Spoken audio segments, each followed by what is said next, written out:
Pronounce it right? Yes, ma'am. Wonderful. Welcome to Women Economic Forum. Thank And you. this is going to be a half an hour session with 12 minutes allotted for each speaker. And we will use the other couple of minutes or 3 minutes for wrapping it up. And may I take, it's my utmost pleasure, honestly, to introduce the most gorgeous ladies to the world. You're Um, so kind. it's Luisa Torres, a Yes. community leader and an advocate Yes. working in the social development space. Mhm. Luisa, power to you. I think Thank you. we need more people. May your tribe increase. And we have Padma. Padma is another. We have become friends in the last few days. I think that's the technology, has enabled us to actually get to know each other so well. And Padma is again, she is an entrepreneur, a lifestyle and wellness evangelist, or a specialist, however you wish to call her. Now, ladies, your topic for the day is self care versus burnout. Knowing it all. Let's hear it from y'all. Over to you, Louisa, first, and then Padma will take on the mantle of this discussion. May Okay. I request you to express your views on this subject? Thank you. Thank you so much for having me. It's such a pleasure and it's such an honor to be here with so many fantastic speakers and women. Thank you so So much. let's jump right into it, right? Um, so why self-care? Self-care is absolutely crucial, absolutely crucial. And the way I came across self-care as a practice was through burnout. I spent the last decade in absolute burnout and operating from a state of complete burnout, right?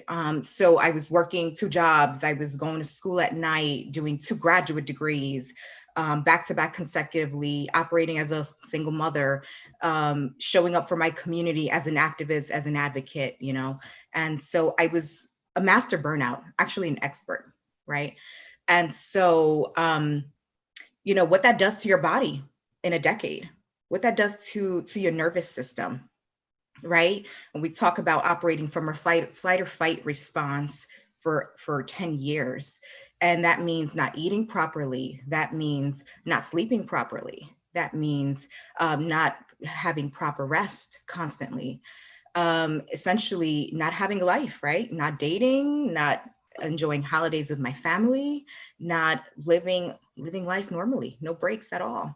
So, operating from this state, my nervous system was in complete shock. So once it all ended, when school ended, I started having, interruptions in my sleep pattern. I started having panic attacks in my sleep. I started experiencing things in my body, right? Because the way stress shows up, it shows up in your body. And True so that. I knew immediately I needed to step into to change my life, have an entire revolution, not just in the streets, but in my life, right? Um, so this is how we came about. This is how I came about, making major changes and stumbling into self-care as a practice. So when we talk about self-care, what is self-care? It's a practice of preserving essentially your mind, your body, and your spirit. And self-care is vital. It's vital for building resistance, especially towards stressors in your life, right? That you're either unable to eradicate or you're unable to control. So it's about being proactive about preserving yourself so that you can operate at maximum capacity, so that you can show up for your life. And especially now, as we are seeing a rise in the mental health epidemic in the midst of a pandemic, right? It is absolutely crucial. We're experiencing heightened states of stress, heightened states of, with COVID-19 in the states where I'm calling in from, in the great state of New Jersey. There's great civil unrest. There is a lot of oppression that people continue to face every day, a lot of racism, a lot of sexism, and much civil unrest. So these constant states of stress, what that does to your body. Um, and as a woman of color, as an activist, as a community leader, I'm a part of different boards for different organizations and things, and it's just self-care for me, it's sacred. It's about preserving myself.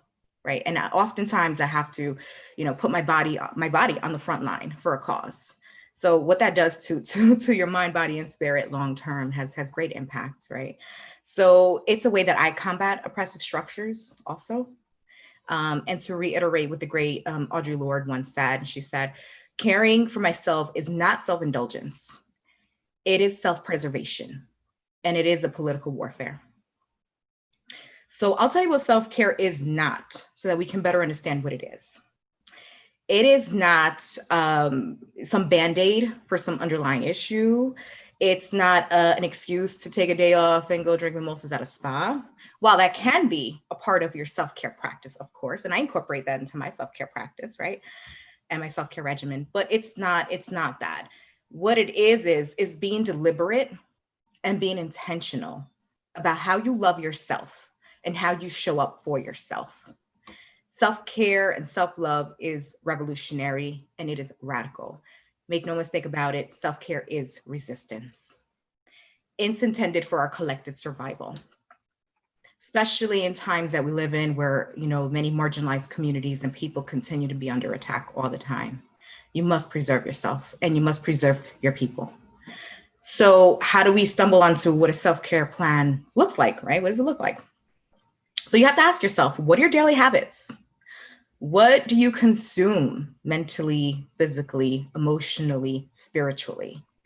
How are you loving yourself, right?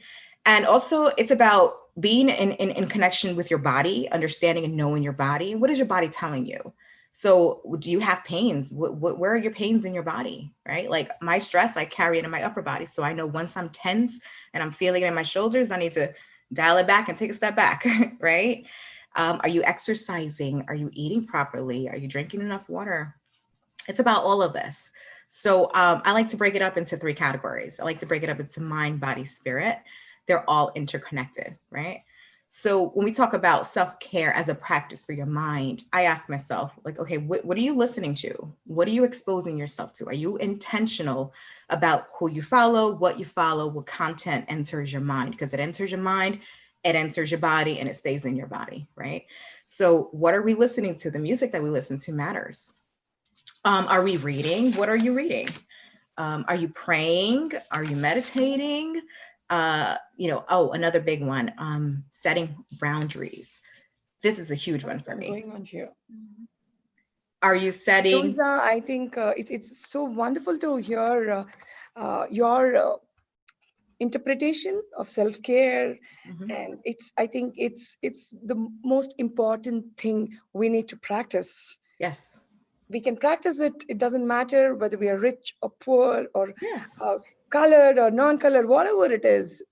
I think it's very important. I think that leads to self-worth.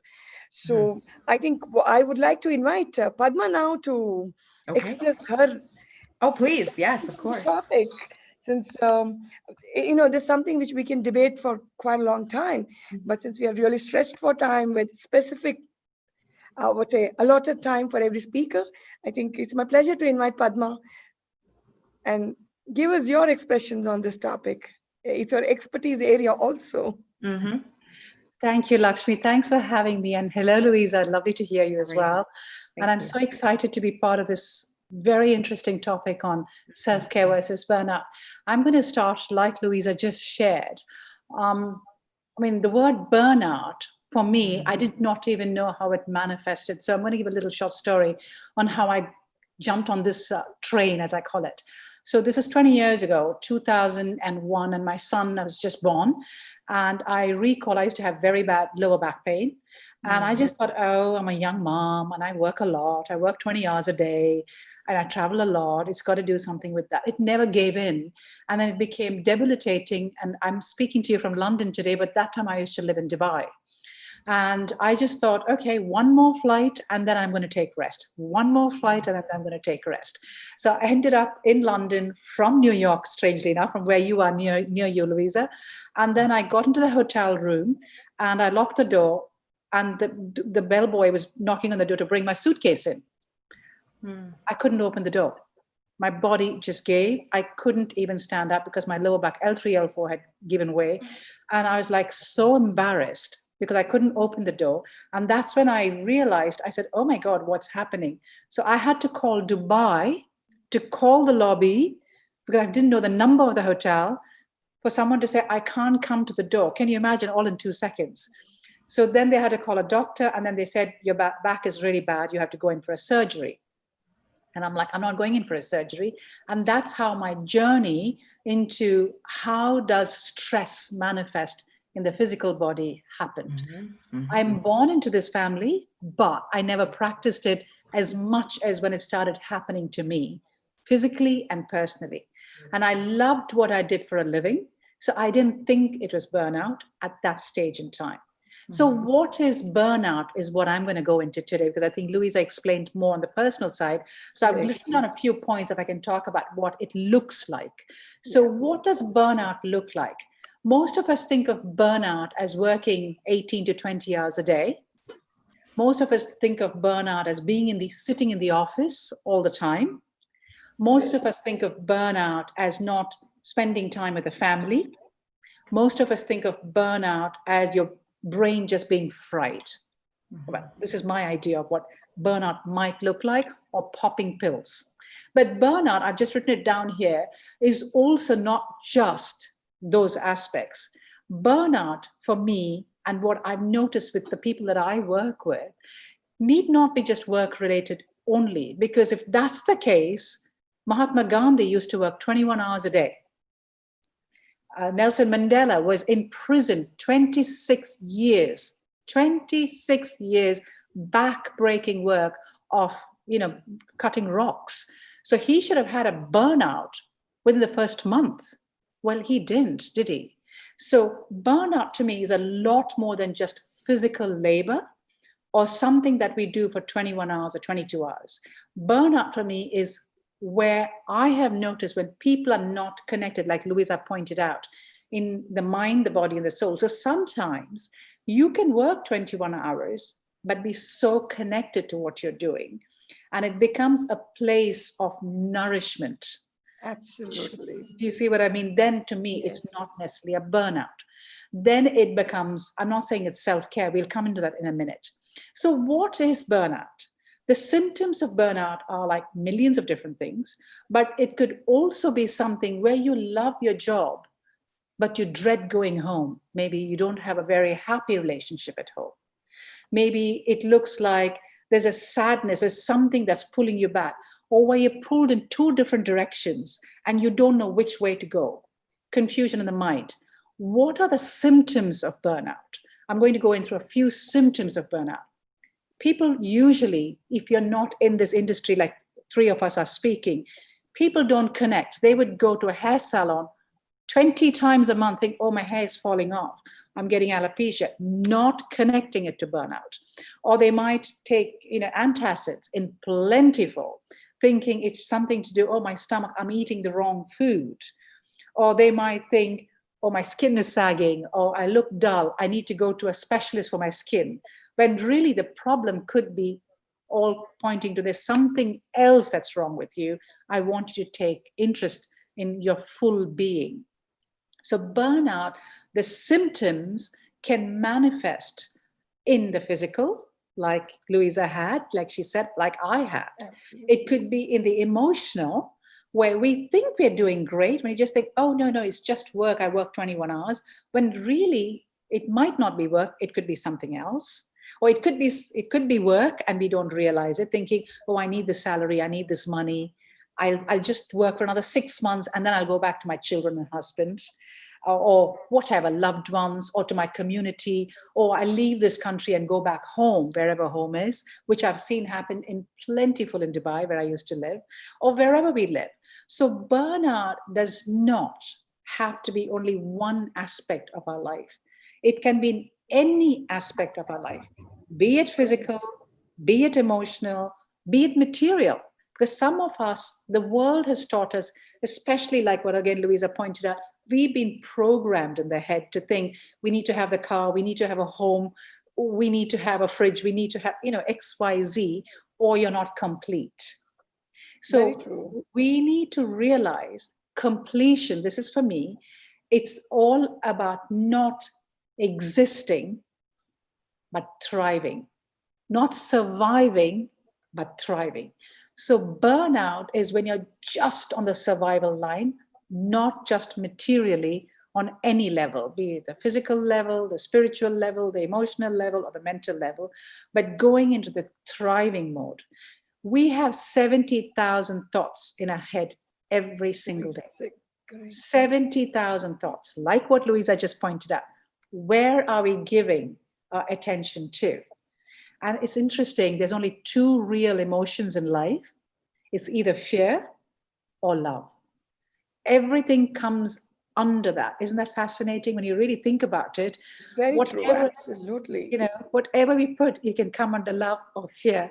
So there has to be a line. The simplest thing I tell myself is, where is this coming from? Is it coming under love or is it coming under fear? So if it comes under love, it's not a burnout. You see, when it comes under fear, mother's love. We all say this. I come from Asia. Lakshmi, you come from Asia. Louisa, you come from an amazing community where we are all family bound. So we all tend to think, oh, I'm doing this for my child. I'm doing this for my child. But sometimes we could do something for a child from a place of fear. Then we can burn out. But if you do from a place of pure love, saying, you know what, this is not going to be a problem, then maybe, I'm not saying it is or it isn't, but it might not look as a burnout. It might just look as basic physical exhaustion, which you sleep off or you do a massage, like you pointed out, and then you get back into the next day. Like a tree, when there's no rain, it goes into a little, drought, and then it comes back up. Yeah. So this is my version. I think I'm very conscious of the time. You need to sort of stop me here, right? So that's okay. We will allot you another 30 seconds. Yeah. So self-care is the opposite of what the expressions of burnout looks like, where you physically are not well, where you're emotionally not feeling safe, where you're mentally feeling traumatized. We don't even know you're in a trauma. You get a headache or you don't feel sure. When we are not sure of something, then we need to go into a space of self-care to understand ourselves. So I always say the key for lack of burnout is going deep on the inside and locking ourselves into a place of complete love for ourselves and for our surroundings. When we are so confident and we are so aware, then self-care, there's steps for self-care, like what Louisa pointed out, then the rest comes under that. How do we do that is another question. So I hope that was slightly helpful. Absolutely amazing. And you really got the concept of social conditioning into this. We are all such conditioned human beings, which is, I think, a primary cause for stress in our systems. Correct. Yeah. So, which actually, typically in all our societies, I think a woman is conditioned, to give. And we never think of ourselves as entities, and we need to care for ourselves. When we care for ourselves, I think we could contribute much more to our families, our societies, and our professional beings. We wear multiple hats.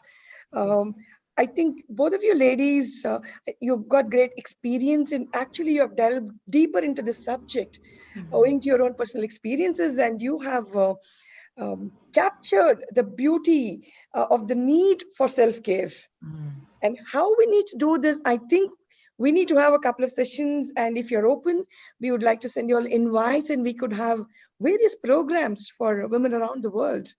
We do have scope to do these things, and I think I would like to take this conversation forward. We are just stopping this for the day and the season with a reason. It's something which we just can't drop. We need to carry this forward. We need to carry this networking forward. And both of you are, so good in conveying your message. I think it'll be very impactful. And I think we will connect offline. And honestly, we would like to carry this forward with you all. But in the meantime, we thank you immensely for taking part in this Women Economic Forum. And WEF, short form for Women Economic Forum, is so pleased to award Louisa Torres, the iconic woman creating a better world for all. Thank you. Sorry, we don't, the crowd, please applaud the beautiful lady. And Padma, you too, the most wonderful person I've ever met. And WEF Award on you is the iconic woman creating a better world for all, whether it's Dubai or London or India. It's absolutely fantastic. And I mean it from the bottom of my heart, because I've been interacting with you in the last couple of weeks. And I know what you bring to the table, when you are talking on your wellness concepts. Thank you very much, ladies. We have another session starting at 4:30. If you wish, we would invite you all to stay on for the session if you have the time. So can Thank we, you. would you like to give it a thought? Would you like to stay on in that conversation? Or you would like to get back to your work? It's open. We have a wonderful lady coming in. Her name is Sarita Patwal, and she's going to be talking on a very interesting subject again, on a topic. This is the art of effective negotiation in business. So Okay, I I leave can it stay on. open to you all. I leave it absolutely open. See, Thank we you. are informally formal. There's Yes. nothing that says that you can't stay on for this session, because it's good to have more people, understanding, and also an audience for a speaker. Yes, Although no we have a problem. lot of audience outside the screen, I leave it open to you all. The choice is yours. Thank you. Thank you so Actually, in much. my case, I'm going to gracefully say thank you, but I have something else. But I want to leave this from my side is for Absolutely. every woman out there.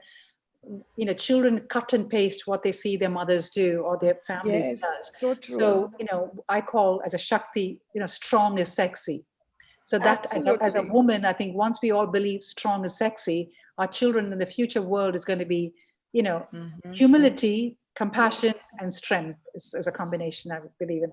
So thank you so much, Lakshmi. Lovely, Louisa. It was so nice Thank to you.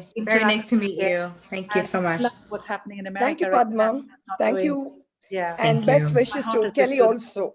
Thank you. Thank you. Bye-bye. You can actually press leave meeting, and Oh, really? Is that what it is?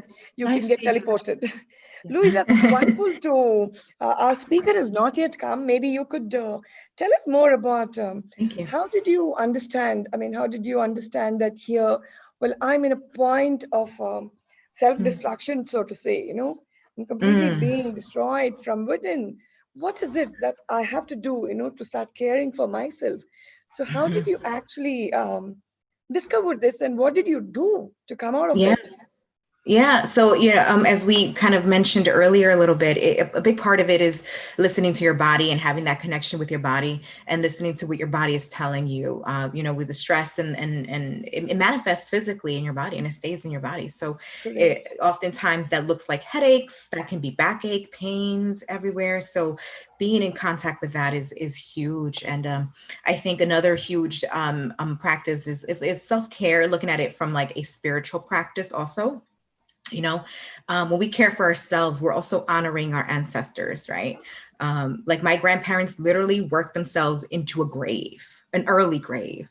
So when we talk, like my grandmother worked since the age of 12, what was rest? She couldn't rest, right? So I honor Correct. my ancestors by resting. Yeah. No, it's a very, very ancient culture of Hmm. yours.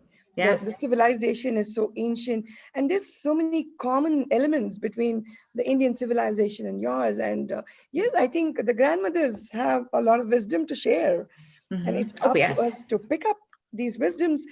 In self-care, if you look at, if we actually go back to ancient history, the way people lived their lives, women, Hmm. I think, had a lot of dignity.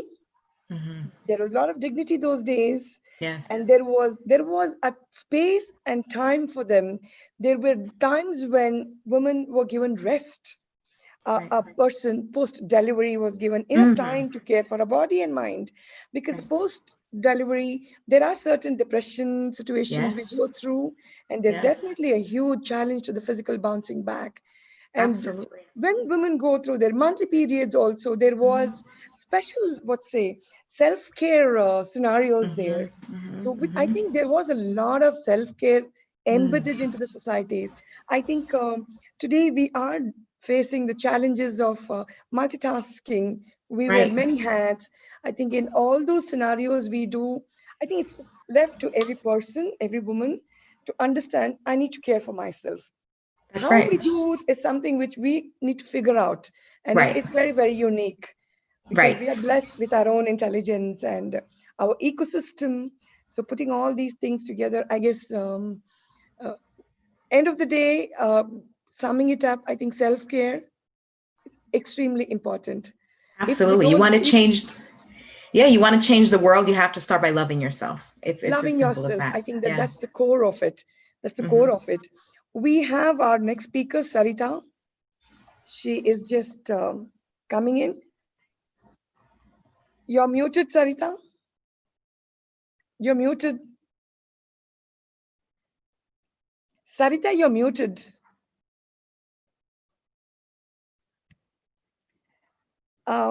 You're muted. If you can hear me. Yeah. Hi. Can you hear me there? Yes, we can. Hi, Sarita, Lakshmi. Yeah. hi, Sarita, and so good to see you. Same And here. I mean, so nice to connect, face to face over here on this absolutely, platform. absolutely. After having worked so hard together, Absolutely. Hello, Luisa there. How are you doing? we had a wonderful conversation with Louisa and Padma, who just had to leave the session. She was done with the session, and Louisa has been so kind, and she's really interested in meeting you and being part of this conversation also. Oh, So wow. Okay, great. let Nice me to meet you. introduce Sarita Patwal. Sarita is a hospitality professional. She works for the Sofitel Group and she's director of sales. And Sarita is based out of Mumbai, that's India. And she's going to talk on a very interesting subject: how to effectively negotiate on your business decisions. Over to you. All right. Thank you so much. First of all, once again, I would like to thank WEF for giving me this opportunity to speak on this topic, which is the art of doing negotiation, the art of doing effective negotiation in business. So, we all would agree, won't we, if I say that on daily lives, we are doing some or the other kind of negotiation, be it with our parents, be it with our colleagues, be it with our friends. But doing negotiation in business is crucial. Why? Because the entire business depends on it. So today I'm going to tell you a few tips which are based on my real life experiences and which are going to maybe help you out, how to do effective negotiation in business. Personally, what I have realized during all these years that negotiation has three phases, which is pre-negotiation, during negotiation, and post-negotiation. And all these phases are equally important as what you do during negotiation. So how to prepare yourself? So the first thing is, please do your homework. Be prepared. Now, it's easier said than done. So how to do that? How to prepare yourself? Well, whenever you are meeting any client, please do a research on him. How? Check their websites, try to understand their upcoming projects, and also go through their LinkedIn profile. Try to understand their backgrounds. Also, whatever matter you're going to negotiate on with, please understand the history of it. Maybe your colleagues had done business with them in past. So try to dig more and try to understand your client. If you're prepared well and if you have done your homework very well, you will be more confident during your negotiation. And if you're confident, the chances for you to win the negotiation increases. Now, the second thing is break the ice. Now, what do I mean by breaking the ice? Well, in real time scenario, what happens that you might be meeting people whom you already know, but what happens, they are accompanied by people whom you don't know and whom you're going to meet for the first time, and you're sitting on a negotiation table. So how to break the ice? The easiest and the quickest way is use humor. Everybody loves it, and everybody is Very put true. on ease very fast if you use humor.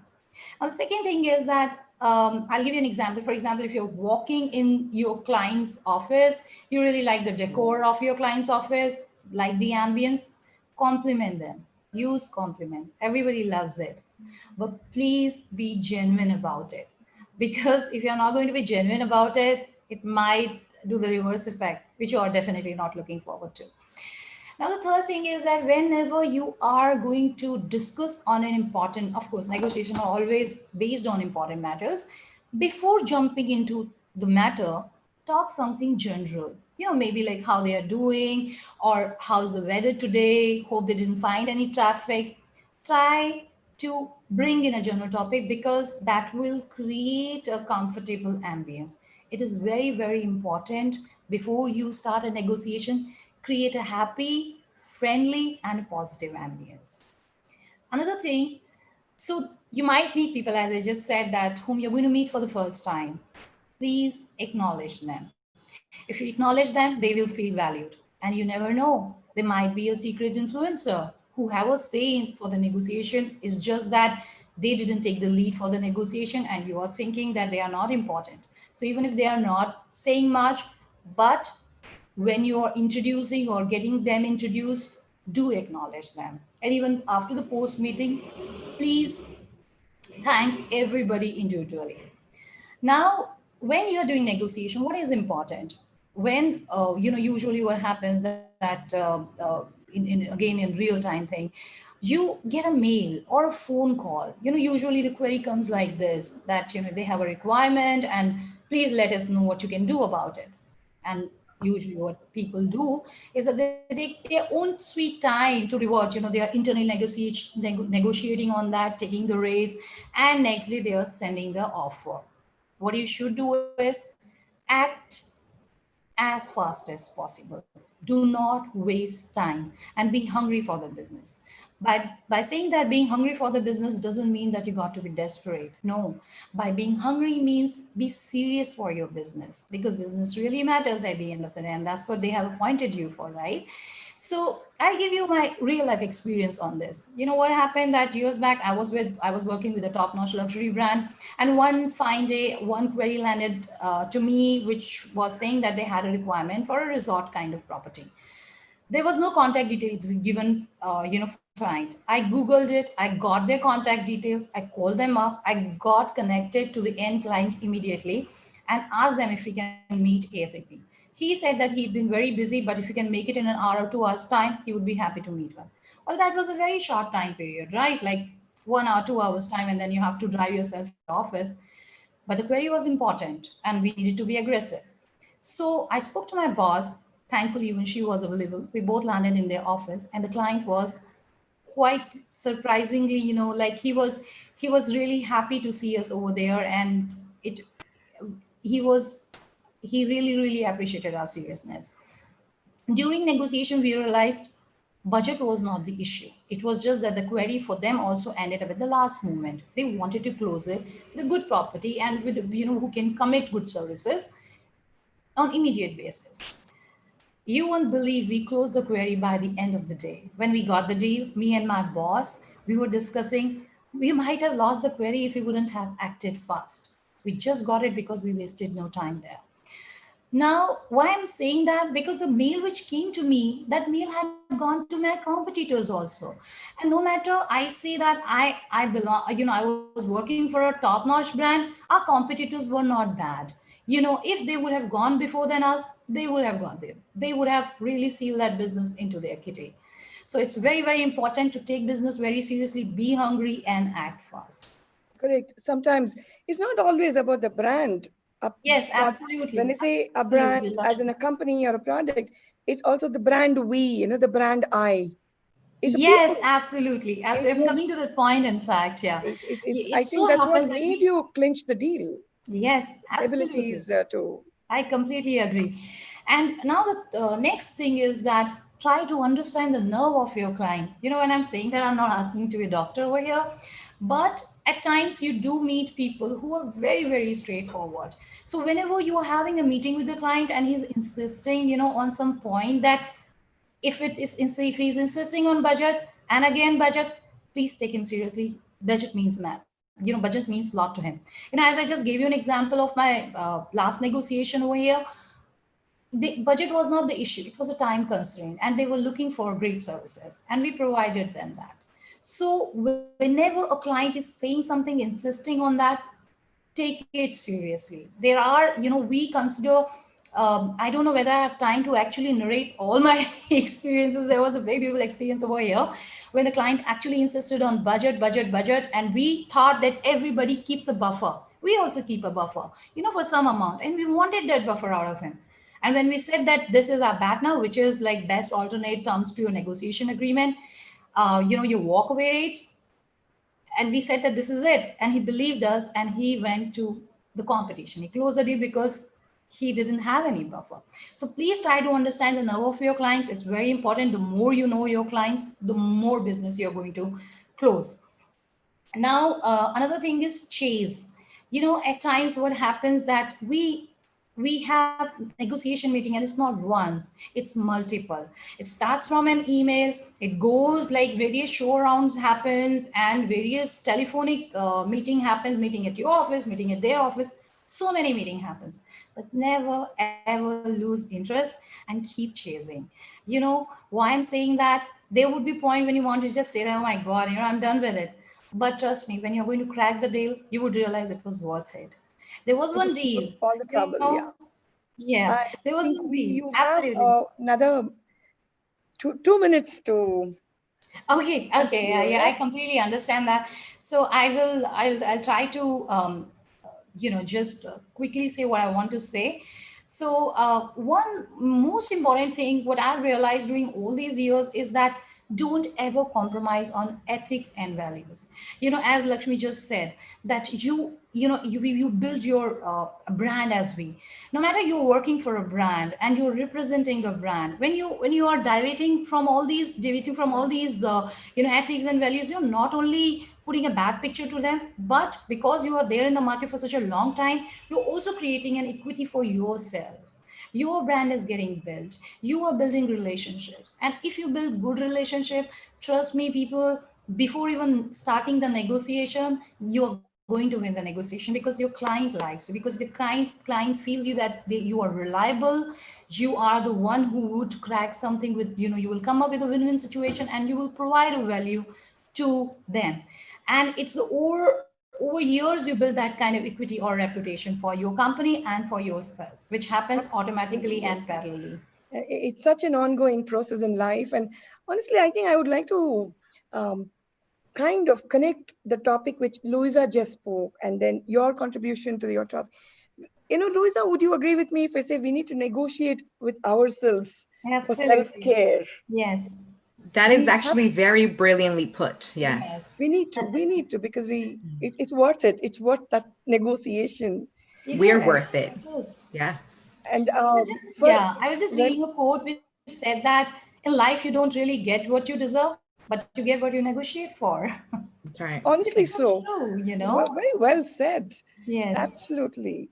So I think let's all decide to negotiate for self-care and a Yes. life which is worth living. End of Absolutely. the day, when we are consolidating ourselves, whatever age we are, we should look back and have a great time. Oh, wow, that is Mhm. wonderfully lived. Yeah. Absolutely. Absolutely. And There shouldn't be any regrets.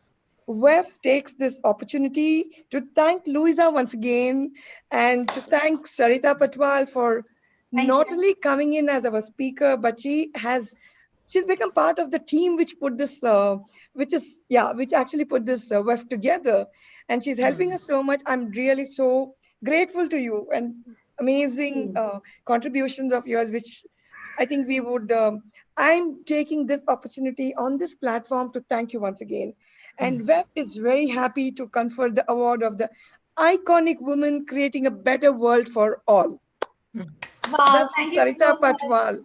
Lakshmi, And thank as you. I mentioned to my earlier speakers, unfortunately, our artificial intelligence has not grown so much that we can actually teleport an award to your residence or your office, whichever part of the world where you live.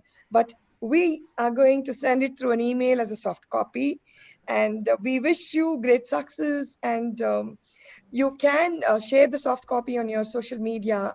But in case you want a wooden, beautifully carved wooden plaque award, we're happy to ship it to your location.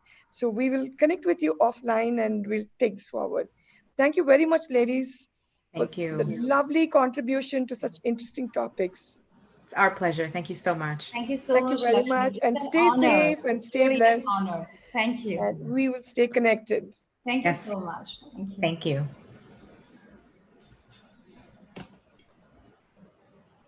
Can I leave?